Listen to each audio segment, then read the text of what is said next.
The purpose of requesting this meeting is twofold. First is to brief you on what the committee has been doing and done in the month or so since we were sworn in this building. Then secondly, His Excellency, we think that before we kickstart the public engagements and the stakeholder engagements, that it would be appropriate to begin with you. And in that regard, to give you an opportunity to share with the committee your own thoughts, intentions, and some expectations regarding the work that has been assigned us. We have held a number of meetings. As a result of those meetings, we have agreed on the approach to our work. We have come to an agreement on how we are going to proceed with this work, given the time that we've been given. We have also agreed on a set of guiding principles that would inform the deliberations that we will undertake as a committee, as well as the proposals and recommendations that we would make to you. Also on logistics, we have recruited a pool of legal assistants and researchers and a project team to constitute the secretariat for the committee. We've also managed to get our website operational and have made some initial communication to the public, showing them to our website and inviting them to interact or interface with the committee through the website. We've also done some initial outreach to identifiable stakeholder and interest groups. These would be the usual professional groups, trades unions, National Development Planning Commission, other interested parties who we believe would have a particular opinion, point of view, or perspective on the kind of work that we would be doing. And we've invited them to present some written submissions. Some of them have taken up that invitation. We have received expressions and pledges of support from some bilateral sources. And I've also independently engaged some private foundations that we have relationships with. And as a result of those engagements, we've had some commitments from FCDO, the Swiss Embassy, Open Society Foundation, and only yesterday we received communication from the AU and UNDP about possible support for the work.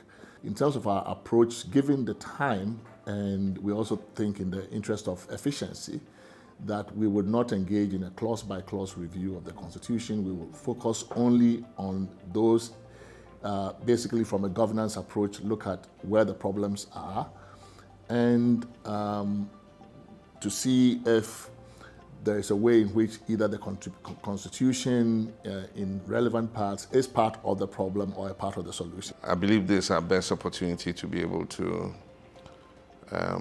carry out the review of the Constitution and build consensus around making it a more living document. This is not an ad hoc amendment. We want to look at all the things that would make this a living document relevant to the times in which we are.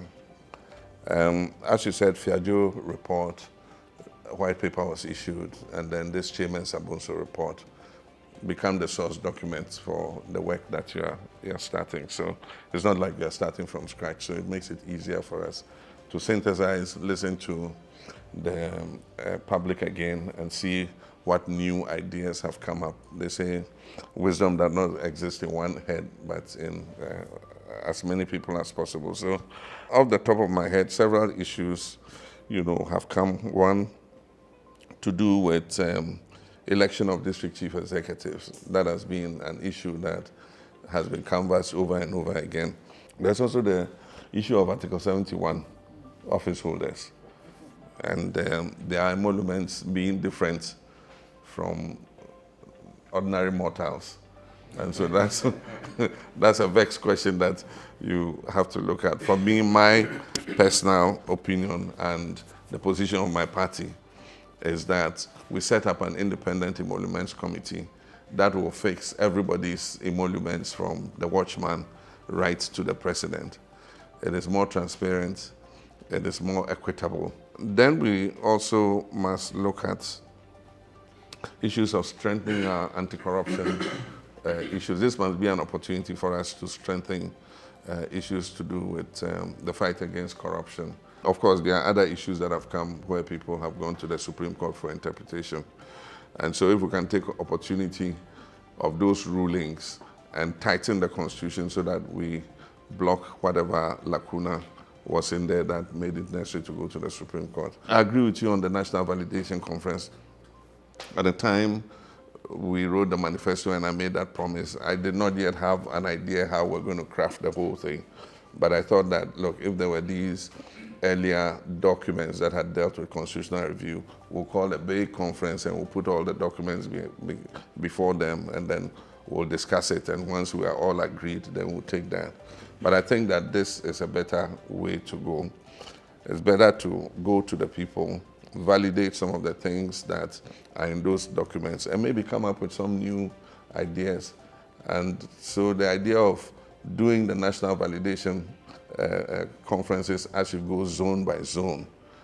So if you say National Validation Conference Zone 1, and then you bring all the people together and you sound them out, I think that would have satisfied the idea that I had about validation conference.